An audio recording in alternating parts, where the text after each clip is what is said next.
I don't have direct experience with them, but I've come to understand, and I'm not sure that I understand, but I certainly uh, have an intellectual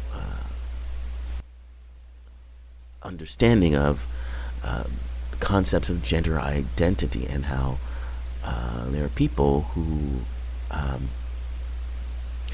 don't feel like they identify with the gender that they are.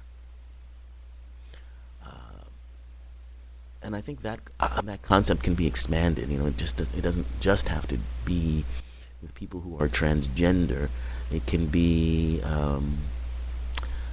well, women who feel like being a woman is an oppressive thing to be, uh, and not feeling supported in being a woman. I know there's certainly plenty of workshops and television shows and magazines devoted to, you know, uh, helping women feel supported. So gender identity, culture identity, having a cultural connection can be a very important part of the essential self. And then self-care, safety, self-care habits, eating right, getting enough sleep, exercise, all of those things. And that also extends into the physical self, where you're getting the right amount of nutrition and the right amount of exercise.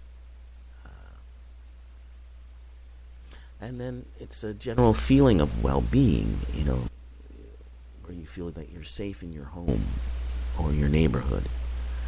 Uh, and that you are, you've achieved a sense of wellness or total wellness. And that safety factor, that's where what I talked about earlier comes in. Our sense of perceived safety can be harmed by a lot of being bombarded by a lot of the media and news stories that want to make us feel like we're not safe. And having an attitude of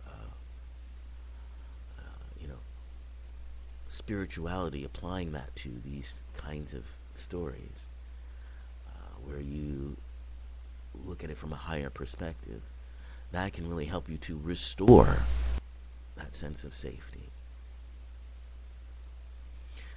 So that's mental wellness.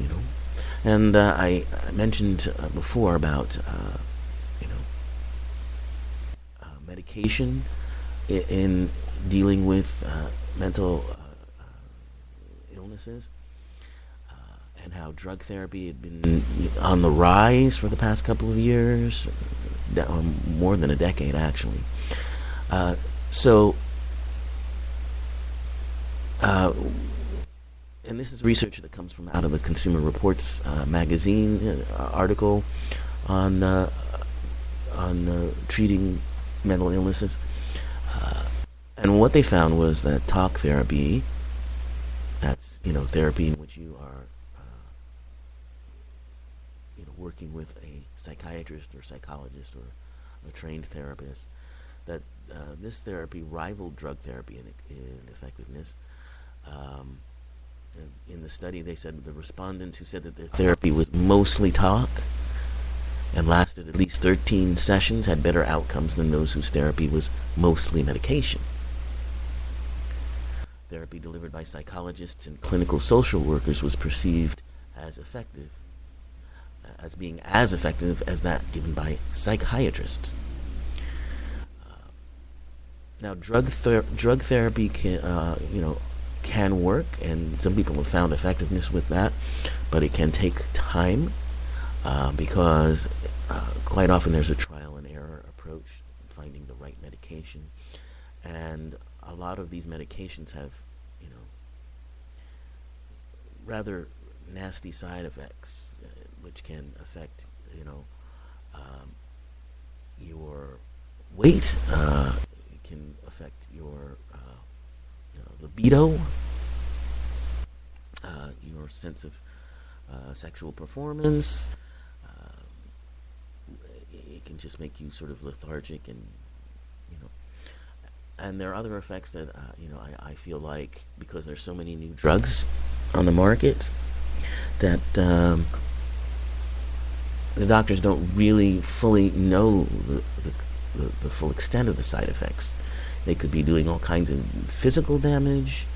I know that some medications make bones more brittle. So there's an awful lot of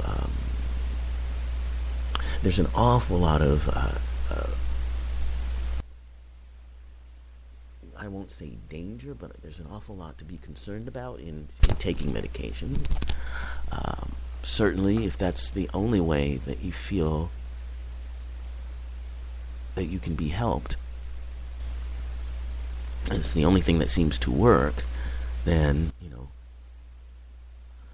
you have to use it. But I believe that a sense of mental wellness can be achieved through increasing your sense of spirituality. And I don't mean religion, because I know many people listening to this show right now are not religious people.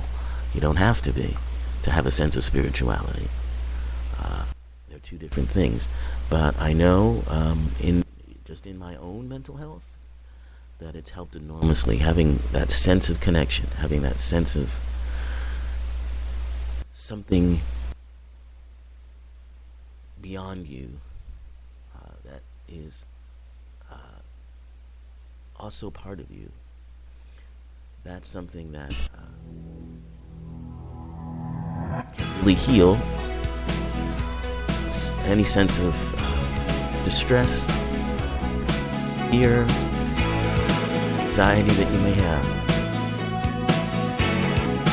So, that's it for another week. Have a great one. Come back and listen next week.